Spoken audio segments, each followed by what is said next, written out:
Wing Commander Abhinandan is with the Pakistani army. He's not a prisoner of war. Demarch orders have been issued. There's international pressure on Pakistan as well to release Wing Commander Abhinandan. Let's go across to Srinjoy Chaudhary for more on this. Srinjoy, I am reminded once again of the Kargil war. That was a war that was initiated by Pakistan. It lasted for months, but they did get Wing Commander Nachiket, who was then released about after 8 to 9 days. A similar story. How confident is India of getting back its pilot? Prime Minister Narendra Modi making it very clear. Strong statement by him saying that India will live as one and fight as one. But a lot happening on the ground. Already India has made it very clear that India wants the pilot back. And he has to be in good shape and he has to be back very shortly.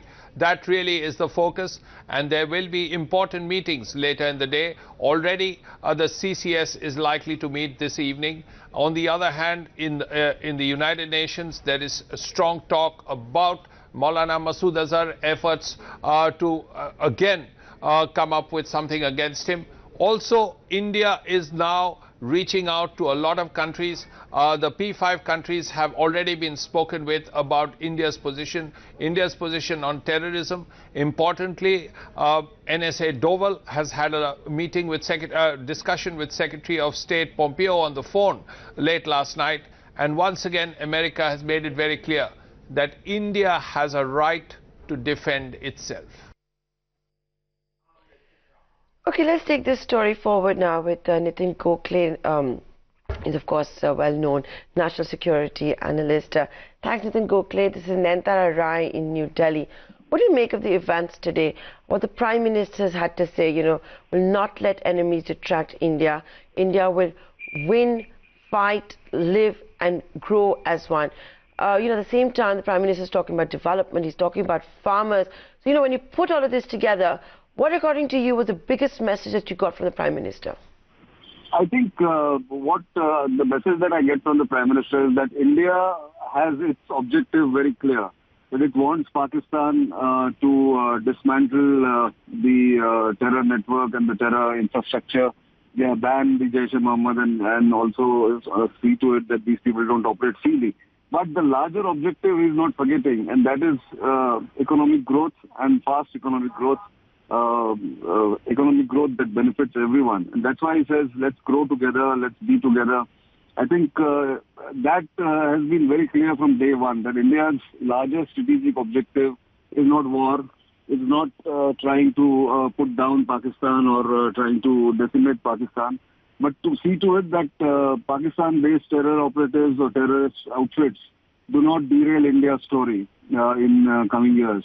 So I think that's the message which has gone across the world, that the fight is against terrorism, against terrorist outfits.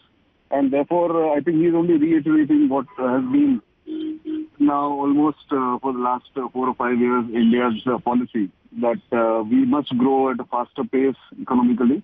But at the same time, make sure that security is not taken for granted.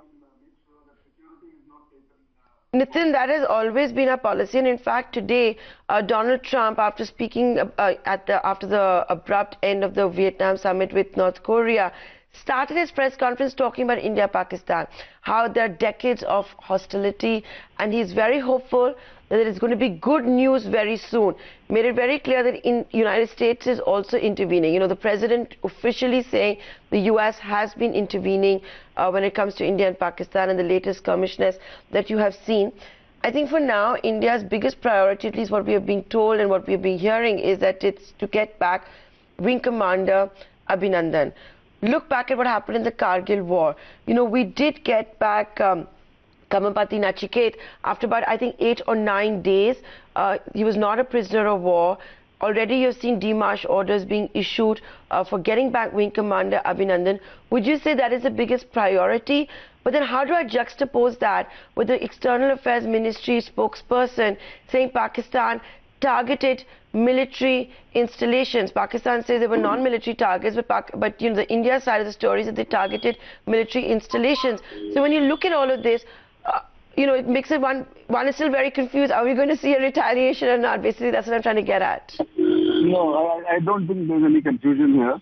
While the priority does remain that Abhinandan, Wing Commander Abhinandan must get back hale and hearty, but that will not deter or come in the way of India taking the necessary decisions.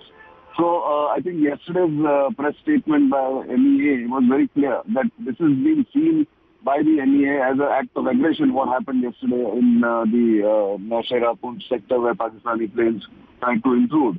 So therefore, India has reserved its right to retaliate in case one more such strike or one more attempt happens.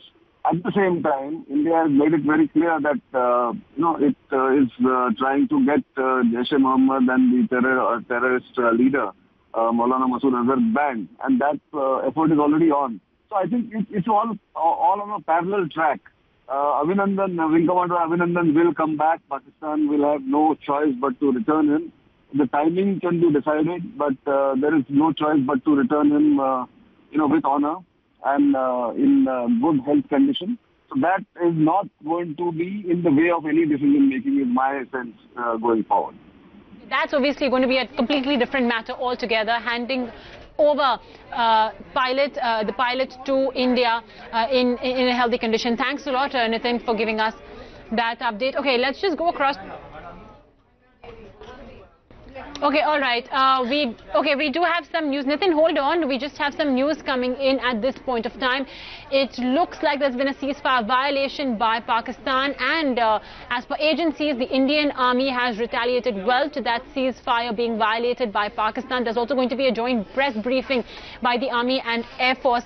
Nitin, we have been, like you just mentioned, India reserves the right if Pakistan does intend to retaliate. Now there's been a ceasefire. This has happened in the Krishna Ghati sector in the Poonch district in the LOC. I mean, are you kind of surprised by the kind of developments that are taking place in the last 3 days, and especially now with the ceasefire coming in? Well, I'm not really surprised, because Pakistan is a state which is compulsively kind of reckless. And despite all the pressure, all the criticism that is coming its way, it's in its DNA that it will continue to try and equate itself with India and try and your question is India in various ways.